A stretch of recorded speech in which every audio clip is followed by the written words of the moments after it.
Hey guys, welcome to my absolute favorite time of the year. This is Moto Stories with Unkie Phil, but it's the extra special spooktacular edition. Grab yourself a creepy cocktail, hang back, turn up the speakers, and listen to some very, very scary motorcycle stories.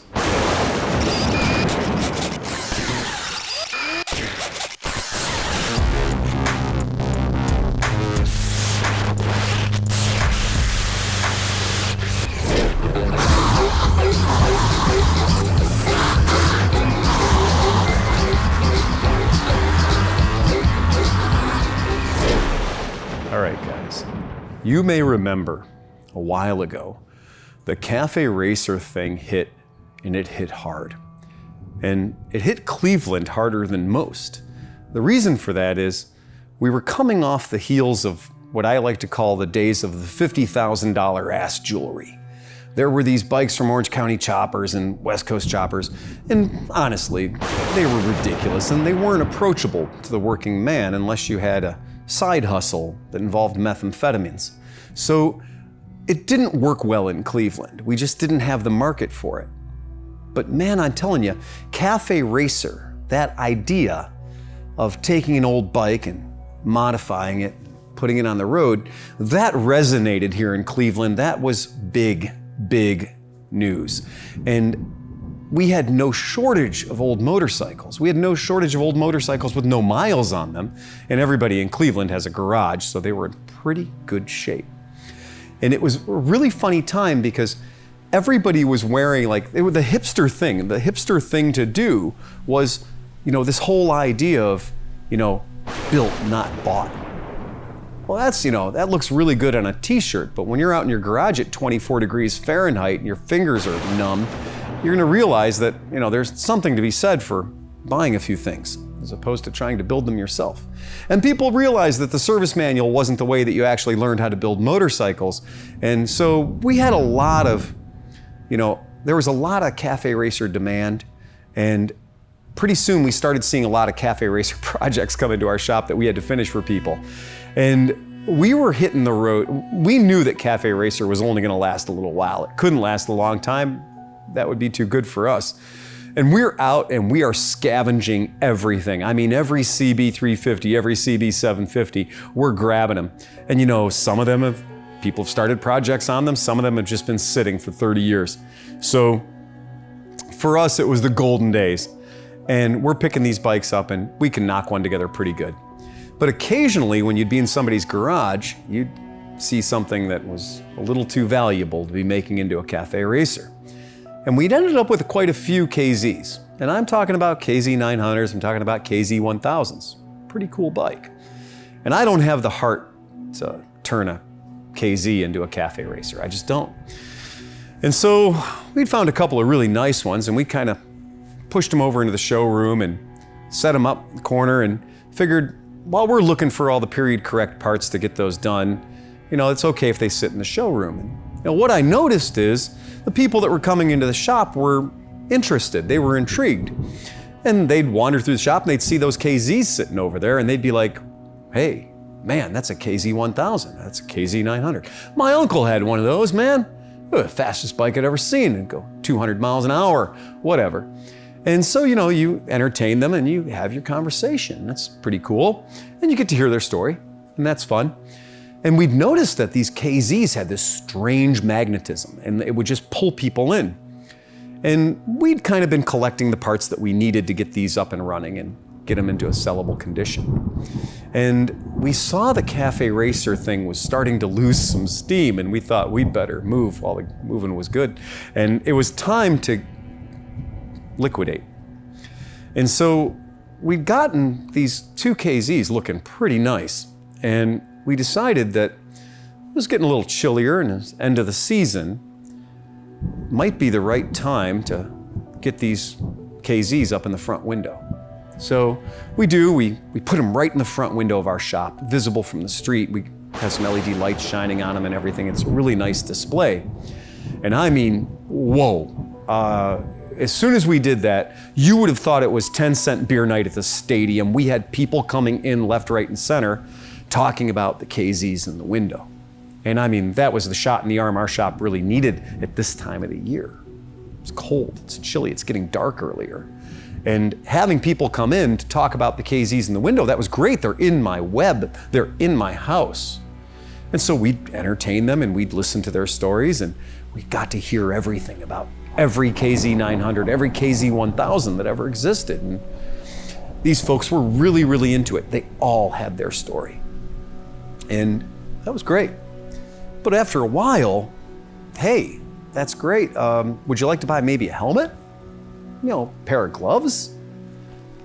We had so much energy that we'd made a plaque. We'd made boards for each bike that tell the tale of the bike. How big is the motor? How fast it is? The things that were done, the things that were special about it, made the bike significant. And we had priced each of them at $5,000. And that's a very reasonable price for a running altogether KZ. And more people came in. And we noticed something. We weren't getting any more customers for everything else in the shop. The KZ people had replaced our normal customers. Something had happened. We weren't getting any normal customers, but everybody wanted to talk about the KZs. It got to the point where I was starting to get stressed every time I would hear the doorbell. Every time the door would ring, I would start to get a little stressed, knowing that I was about to get fed into that situation again.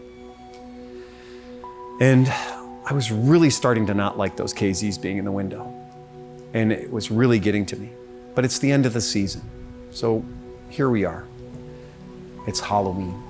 And Halloween is my favorite holiday. It is my favorite time of the year. The weather's perfect for riding. It's great. It gets dark nice and early. I couldn't be happier. And I do Halloween big. But I also got to remember to leave the shop on time because the kids start coming around my house around 6:30 to trick or treat. That's when it gets dark. So I don't want to be hanging around the shop too long. Now we know there's going to be neighborhood kids coming into our shop. We keep bowls of candy and stuff, full-size candy bars. We are generous. So we'd had a few trick-or-treaters through the course of the day, but I'm really buttoning things up. Staff's gone home. I'm getting my jacket on. I'm going to grab my helmet, get the lights turned off, and really shutting down for the night. I got to get the hell out of here because I got to get home and feed those kids all that sugar that they need so desperately so they don't egg my house. And I love Halloween. So as I'm trying to get my stuff on, I hear this tapping. Tap, tap, tap, tap, tap, tap, tap, tap, tap, tap, tap. It's tapping on the window. And man, if you own a shop, you know that sound. And I know the door's locked and tap, tap, tap, tap. So I'm like, okay, I'm just gonna get my gear on. Whoever they are, I'll talk to them on my way out, when I'm out, my way out to get to the bike. Tap, tap, tap, tap, tap, tap. I look up and it's trick-or-treaters. And man, they are out there and I can see them in the glow. You know, the LED lights are shining on the KZs and stuff, but it's reflecting out onto the parking lot. And they're standing out there and they're kind of milling out. And I'm like, all right, I'm gonna go out and I'm gonna give these kids a piece of my mind. I'll probably give them some candy too, but tapping on the window, we're obviously closed. And so I grab my stuff and I work my way to the front of the shop, open up the door, and when I walk out the door, holy crap. What I see is just terrifying. It stops me in my tracks. Just terrifying. Realizing they're not trick-or-treaters. Realizing they're not kids dressed up. Realizing it's just these beings just shuffling towards me, the skin hanging off their bones, the gaunt, deep, shallow eyes, stringy hair. It's not a Halloween prank. I am terrified. I'm shocked and I don't know what the hell I'm gonna do, and I can't make the decision whether I should run for my bike, lock the door, or retreat back into the shop. And I realize they're coming at me. I back up. I try to get through the door. I try to grab the door, but they're on the wrong side of the door. They're getting in and I can't hold them out.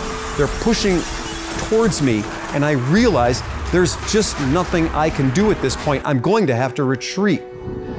It's terrifying. I see one of them reach out for me. Their leader reaches out with a hand that is just, it's just skin and bone. and I can smell, I just smell death. It's like the breath, it's everything. I make eye contact. I see them looking into my soul as I fall backwards. I cannot hold myself up. I fall, I smack my head on the concrete. I try to defend myself. I know they're all gonna pour on top of me at any moment. I realize it's gonna be tooth and claw. It's me versus them. I prepare to defend myself, and I realize they're not after me. They're just moving into my shop. I go to get up, and as I get up, as I lean forward, I can hear them. They're shuffling, and they're just saying under their breath, KZ, KZ. And the moral of the story is if you don't want zombies in your shop, you don't put KZs in the front window.